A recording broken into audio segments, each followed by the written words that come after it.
everybody. Welcome to Second Time Around. I'm Niecy. I'm Ken. And today we're talking again about online dating after 60 or in your later years after divorce. And before we met each other, we both tried online dating, and let's just say we've seen some stuff. Some good, some bad, some indifferent. Just to say, in the short time that we were on, we've seen the good, bad, and the ugly. Stories that, you got any?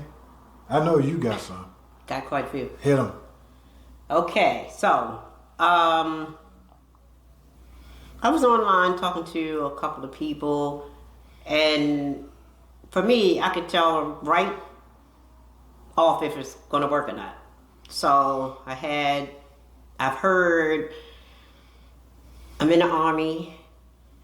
My account is frozen until I get out.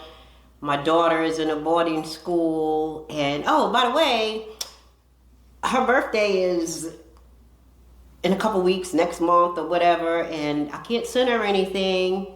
But me thinking back, what do you mean you can't send anything when you told me previously that your money, some of your money goes to the boarding school to take care of her? So for me, if you want, that was a red flag. And then I heard, oh, I really like you and I can't wait to come where you are. Never knew where I was at because I never told them where I was at. I always said somewhere else, a different state or whatever. So somebody said... That's what I can't get. And I still ain't figured this part out. How these people spend these enormous amounts of money flying somebody from states for a date? Yeah. For a date? Really? Yes, for a date. Yeah, I've heard I'm in whatever state, I don't know, and I can't wait to come and meet you, and I'm gonna give you everything you want, money, new car, jewelry, everything you're never gonna want for nothing, and this, that, and other, because I got so much money and got this business going on. And then said to me... Never met you? Never met me. All of it was a red flag. That was just something to do. Never met her? And then he said, I'm gonna get a plane ticket so I can come next month or something. I was like to myself, next month? I ain't even gonna be talking to you next month. But anyway, he switched and said, in a couple days, I'm gonna get a plane ticket so I can come to you by next Saturday. First of all, how you gonna come to me when I didn't tell you which state I was in? I'd always say the opposite state. So yeah, I anyway, noticed that. You told me on the phone that you didn't tell people that you lived in Baltimore. Nope, never did.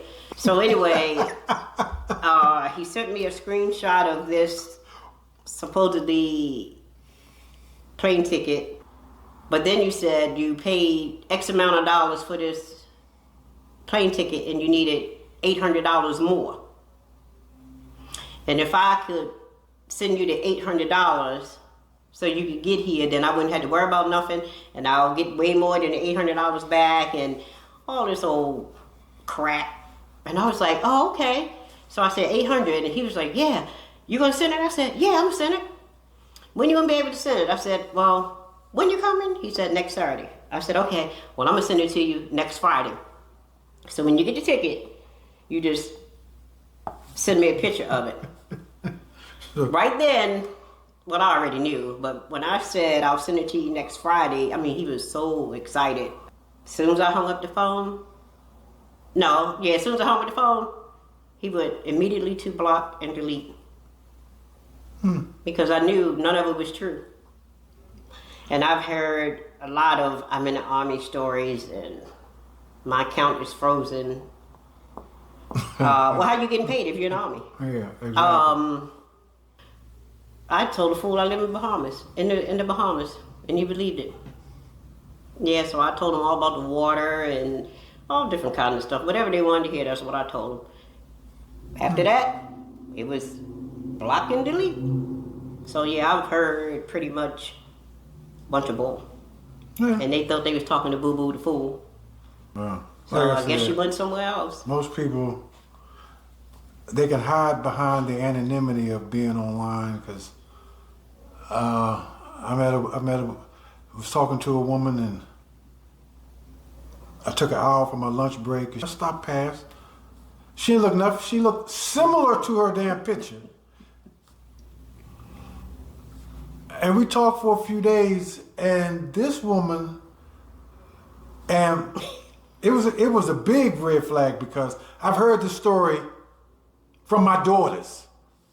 Yeah, I lost my debit card, and I got a bill coming up. I was wondering if you could loan me $200. And I'm thinking, really? So I asked her, have we known each other long enough to be borrowing or giving money away? And she, well, that's not what I meant. I said, no, that wasn't my question. My question was real simple. Have we known each other long enough to be borrowing or asking for money? No. Then what you asking me for? Like I just got off the boat from Bedrock. Like, really? Like, what is the biggest scams of money? I done talked to a woman, told me her whole life story. Whole life story. How she was in college, got sexually abused in college. Then she went and got married. Found out 12 years later her husband was on the down low. Her sister caught her with another man. And I'm thinking, do we know each other long for you to be opening this? I'll say, you know what? Emotional damage. I'm like, we ain't going through that. No. And luckily, this one came around, and it was like, all that crap disappeared, melted away. But you see the similarities. The only difference between dating online and dating face-to-face is the anonymity. See, when you're online, you can be anybody. But when you're face-to-face, you gotta look them in the eye. So it's easier to lie when you're online. Yeah, it's easier just looking in the eyes to lie and be this and be that, and everybody's online. And nobody, I've noticed, nobody has people skills because they're too busy online. Then when you meet them, you don't know what to say.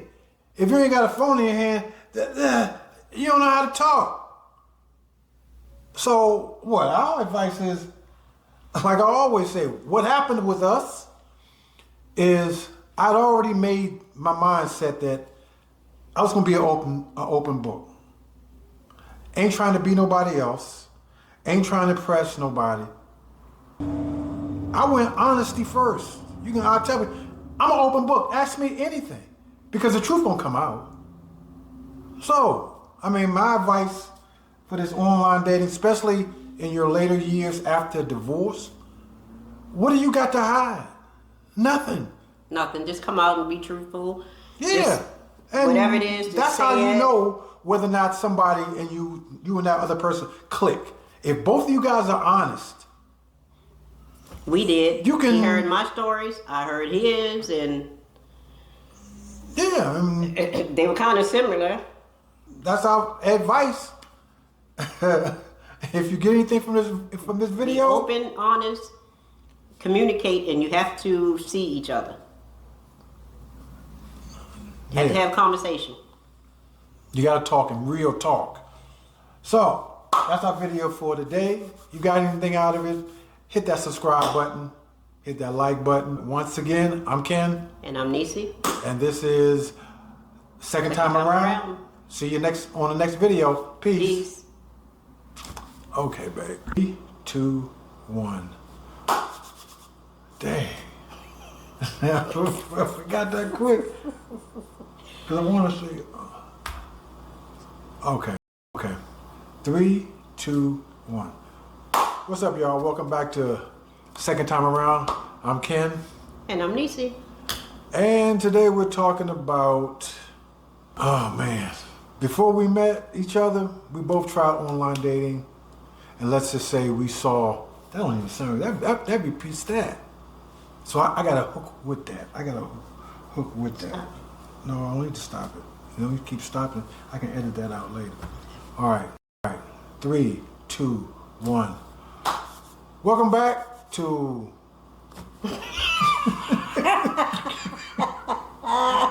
It takes me a while to get my opening right because I'm so used to doing it with my other thing. Let me do it. Come on. All right. 3, 2, 1.